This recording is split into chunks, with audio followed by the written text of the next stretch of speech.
I'm Marvin Shuttleworth. My assistant, Jerome Small, bring my patient, Stackley Bernard. We'll have an imaginary partner, Mr. Brown. For this scenario, we are called by the police to a scene where a young male was attacked by members of a community in which he attempted to steal a goat. He was chopped and beaten. The police intercepted and called for EMS assistance. Arriving at the scene, I'll ensure that the scene is safe. The mechanism of injury is an assault by members of the community. Me and my partner, we have observed BSI standard precaution, gloves, face mask, eye protection.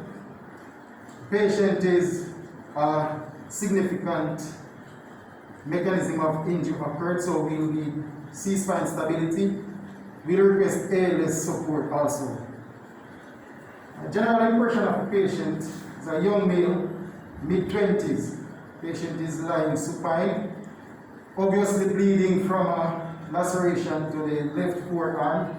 Patient seems unaware of us approaching, and the patient is apparently breathing. Small, controlled bleeding, direct pressure elevation, and a pressure dressing. Mr. Brown takes stability of the patient's C-spine. Sir, I'm EMT Shuttleworth and my partners here. Can you hear me?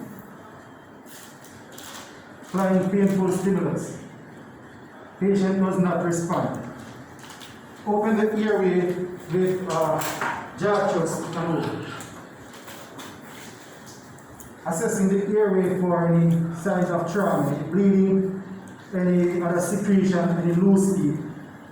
Patient's airway appears to be patent. This time I'll expose the patient's chest.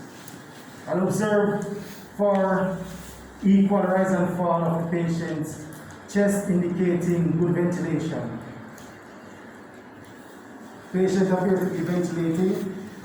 I'll take a rate of breathing, counting for 30 seconds, multiplying by 2. At this time, patient is breathing at 28 breaths per minute.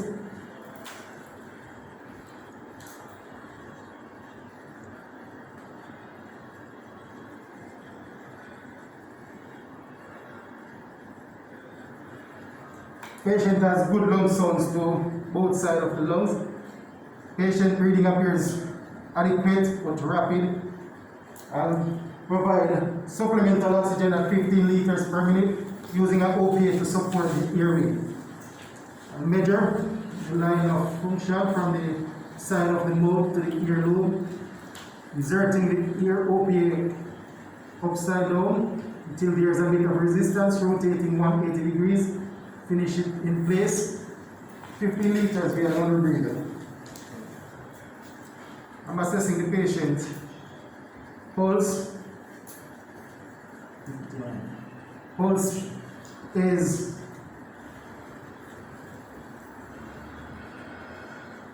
multiplied by 2, 110. Pulse is rapid and regular, and it is a bit ready. Oxygenation of the patient. The O2 sat at this time is 88. Patient's skin color appears a bit pale. Patient is diaphoretic. Patient does not seem to be dehydrated. This time I'll do a rapid scan of the patient. He's a priority patient that will require immediate transportation with sirens and light. I'll be checking for decap BTLS, deformities, contusions, abrasions, punctures or penetrations, burns, tenderness, lacerations, or swelling. I'll start from the head, noting hematoma to the left side of the forehead, checking for the eyes, assessing the patient's pupil reaction, checking the zygomas, maxillae and the mandible, assessing the patient's nose, patient's trachea for deviation, jugular vein for distension, Assessing the cervical spine of the patient. Seems to be intact. Small, it's C-color, measure and place it on. Patient's clavicle appears normal, checking for kneecap, BTLS, shoulders. Patient's rib cage feels to be intact. Imagine. Palpating the 4 quadrants of the patient. No distension there. I'm assessing the patient's pelvic girdle and hip. Everything seems stable. No paraprism. This is patient's lower extremities. Removing shoes. Checking dorsalis pedis. Toes present. Patient, if you can hear me, wiggle your toes. Patient is still unresponsive.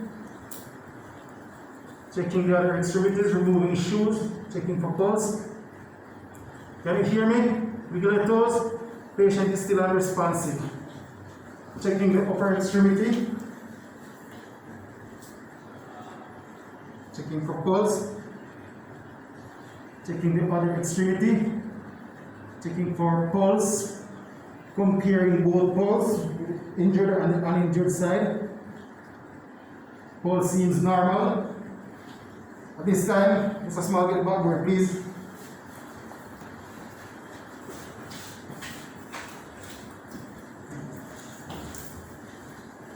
Please stand this side. Okay.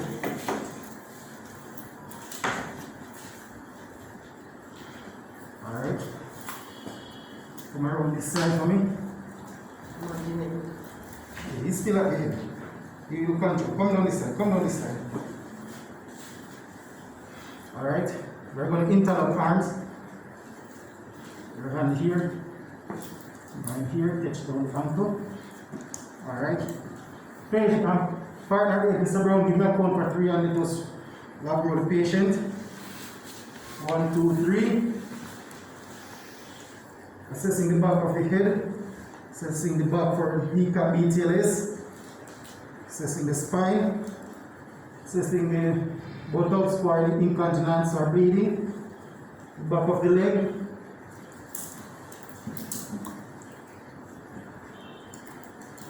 Mr. Brown, give us a count to 3 to place the patient on backboard. 1, 2, 3. Alright, Small. We're going to go down and up to centralize him on the backboard. Alright. Go down and up. Okay. Secure the patient to the backboard, starting from the waist to the legs. Placing head blocks at the side of the patient's head. Securing the head. Mr. Brown is now free. We will transfer the patient to the back of the ambulance. En route, we will start doing our secondary assessment of this patient. He was unknown, there was no one to give any sample history, and he is unresponsive. I'll do a secondary assessment of the patient head, reassessing the eyes. Checking the eyes, checking for kneecap BTLS. At this time, Mr. Small, please start getting some vital signs for me. I'll reassess and checking the patient, doing a secondary assessment of the patient, checking for kneecap BTLS, at which point we will cover any other minor lacerations that are not actively bleeding. There are no fractures to be split. Don't check on the injured side, don't check the BP on this side and get a glucometer reading. I'll check the respiration. Patient is now breathing at 22 breaths per minute. Patient appears to be adequately ventilated. Patient O2 stat is now 96%.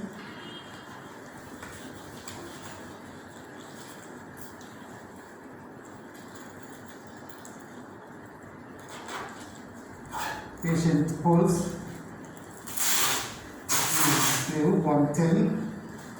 Patient pulse is still a bit 30, still normal.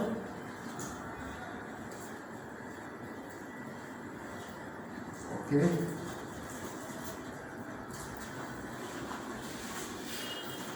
Alright, for this exercise, the BP reading for patient is 95/70. Patient appears to be going into showing early signs of hypovolemic shock. We will keep the patient warm. We will reassess this patient every 5 minutes because he is critical. We'll reassess from the patient's airway, doing the primary assessments, airway breathing, circulation. We'll reassess the bleeding. If it is still controlled, we'll check for distal pulse. Again, we will continue reassessing the patient vital signs every 5 minutes until arrival at the hospital. At the hospital, we will give a handover report to the receiving doctor. This patient is a 25-year-old male, approximately.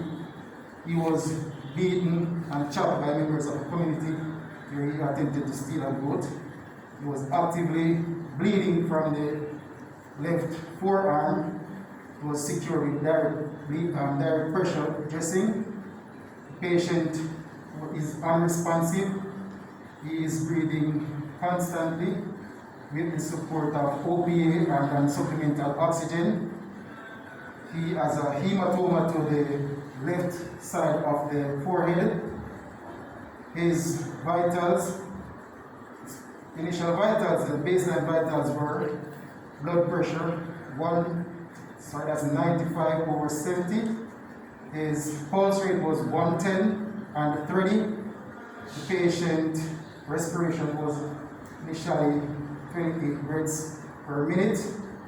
After oxygenation for secondary assessment, it went down to 22. Patient's blood pressure remained constant, and other minor cuts and bruises were covered.